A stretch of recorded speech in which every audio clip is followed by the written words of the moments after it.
Give me minds off top. Check the clock. Week 3 is in the books.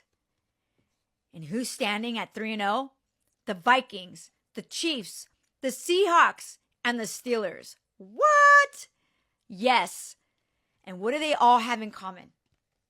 A lot. But one thing that they have in common is that none of those teams had major off-season holdouts.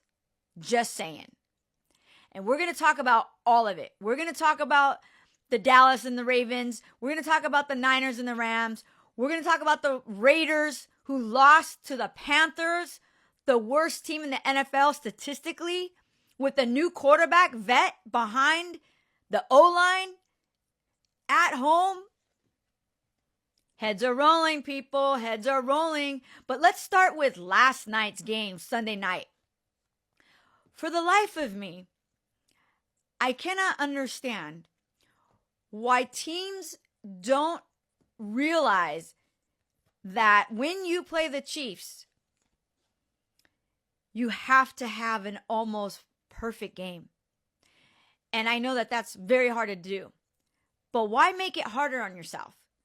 When you are 4th in inches, 4th and 1, 4th and 2, and you have a running back like Bijan Robinson, for the life of me, I can't figure out why coordinators decide if we only need inches to keep the ball, to get into the end zone, whatever that is.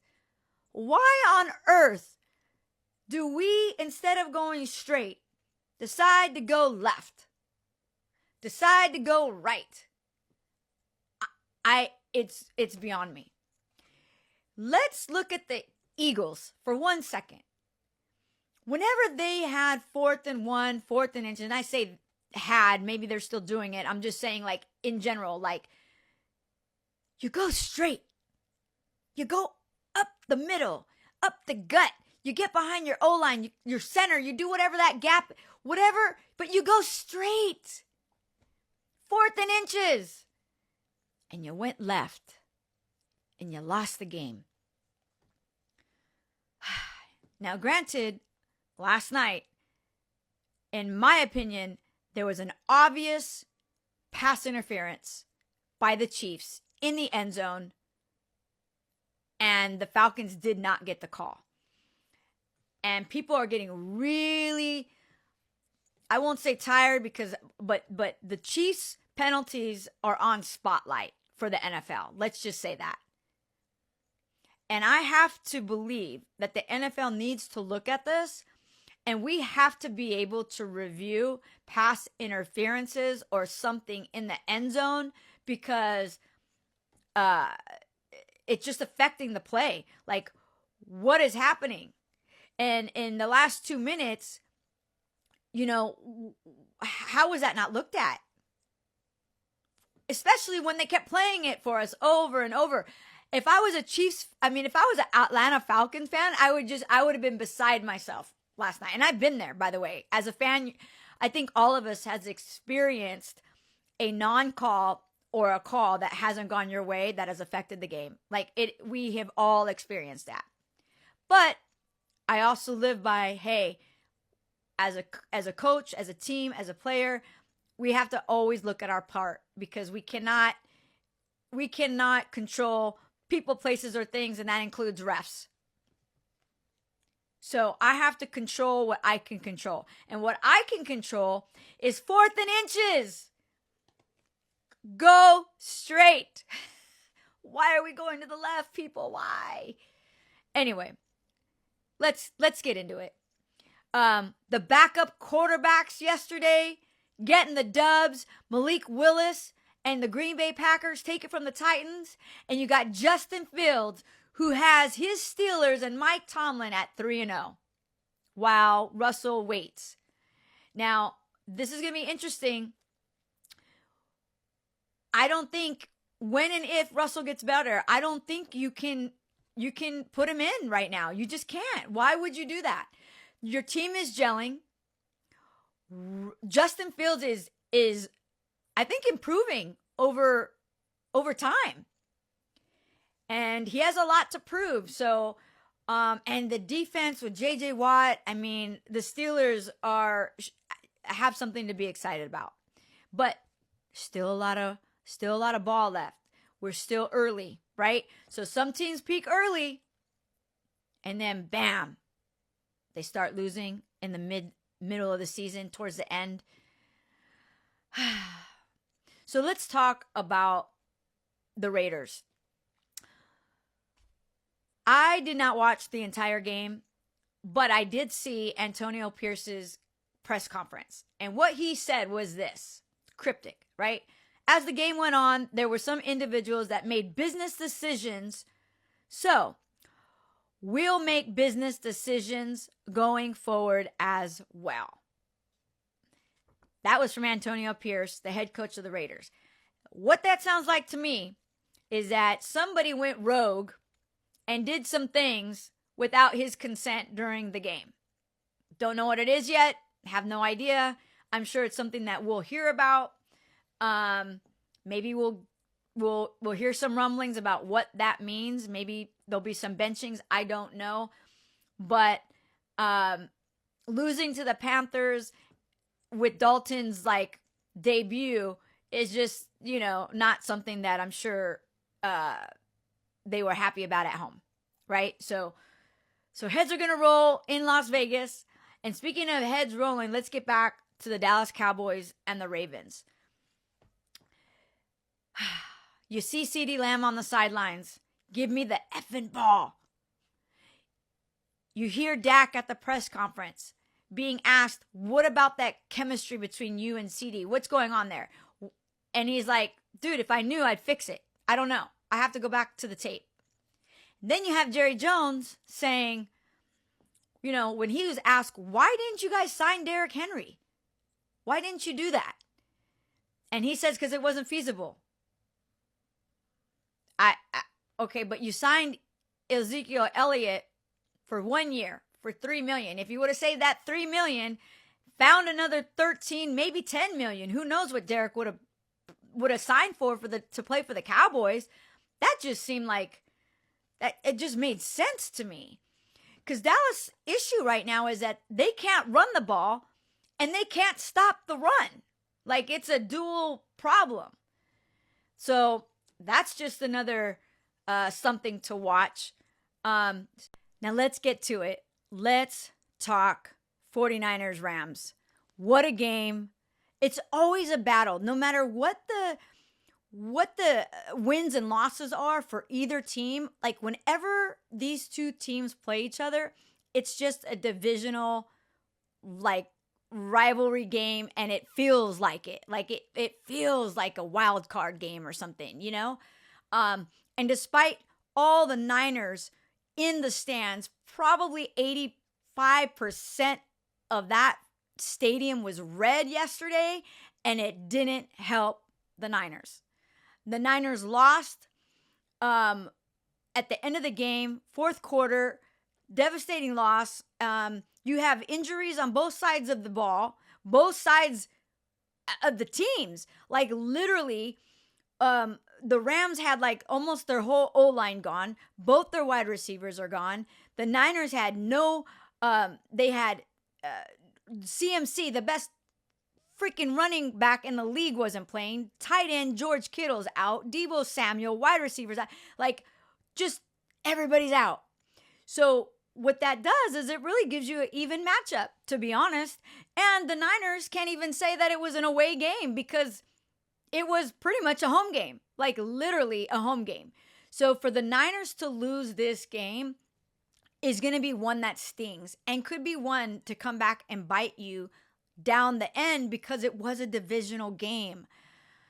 Oh, lots to unpack. But this game had everything in it. Missed field goals, fake punts. It had everything. Now, let's talk about obviously the Niners first. You've got a lot of people already calling, heads are rolling already. But let's just relax, everybody. It's only week 3. And in the Niners' defense, last year, when they went to the Super Bowl, they had lost 3 in a row in the beginning, mid-season. And heads were rolling back then, and they ended up making it to Vegas and being competitive in the Super Bowl. So there's that. But we do have to talk about chemistry, right? And realizing that last year doesn't mean it's this year. And this is why I think, we can, as fans, be upset with players for dropping passes and things like that, right? But I feel like you also have to look at the 49ers organization, and you have to wonder why, and not just the Niners, multiple teams, the Dallas Cowboys, the Cincinnati Bengals, why can't we sign these people earlier? Why can't we sign these players earlier? Because it is clear to me, based off of everything we talked about today, that when you don't sign these Hall of Fame potential players earlier, you have residue in the season.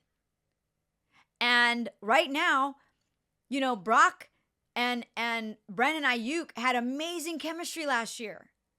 But it's not there right now. Not there right now. Individually, they're great players. But when you haven't thrown to each other, caught passes from each other since February, March, April, May, June, July, August, September, 7 months, you're going to have issues. You're going to have issues. You might have a game, you do okay, but I think it's a mental component as a quarterback. I've been throwing to this guy for 4 months, Juwan Jennings, who had a breakout game, by the way, which I say breakout. I've been saying, well, we all have, third and Juwan. That's what they say as a Niner faithful. Third and Juwan, because he's been consistent. He did his thing in the Super Bowl. Might have even been the MVP. 1-5 is him. Like, go look at his stats from yesterday's game. So you can't even blame it on that, right? But there was a drop pass by Ronnie Bell. There was a missed field goal by Moody. And then you have a loss. It's just that simple. And you can't let teams in this league stick around. You have to put the metal to the pedal. What do you call it? The pedal to the metal, right? You can't sleep. 40 seconds is too long in this league. You can't even be comfortable at halftime anymore with a 21-7 lead or 21-0. Like, these quarterbacks, these offenses, these penalties that are freaking going around like crazy, you just can't trust it. You can't trust it. You can't let up. And that means coaching, right? You got to have your team well coached, and you can never be comfortable in this league right now. You just can't. 28 to 14, 28 to 7, like, those aren't comfortable leads anymore. They're not with these kind of quarterbacks. So I go back to, as the Niners, to the draft pick. We knew that maybe we were having issues with our wide receiver, Brandon Ayuk, right? And I don't know, I was shocked that the Niners took a wide receiver, because I thought they were going to take a defensive player, mainly quarterback, because I think that is where the Niners have their biggest issue right now, is that backfield. Definitely Niners fans, myself, I'm happy we got Ricky Pearsall. Do not get me wrong. That is not what I'm saying. What I'm saying is, I'm just wondering what the thought process was back then to get a wide receiver, knowing that you had Debo. And I guess the question mark was Brandon, but you also had Juwan Jennings. So I don't know. I mean, you could go down the rabbit hole. And again, listen, it's only week 3, and there's a lot of football to be played, but it was a great win for the Rams.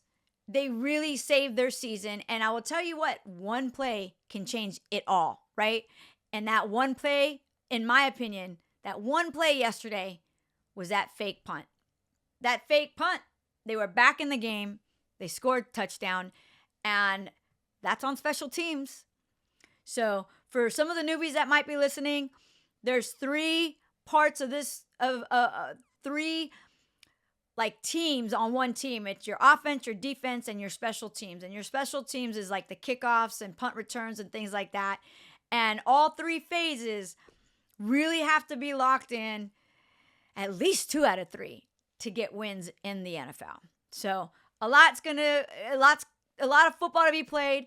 And then today, Monday night, we got 2 games. And these are big games for at least the Jags and the Bengals, because right now they have not won at all.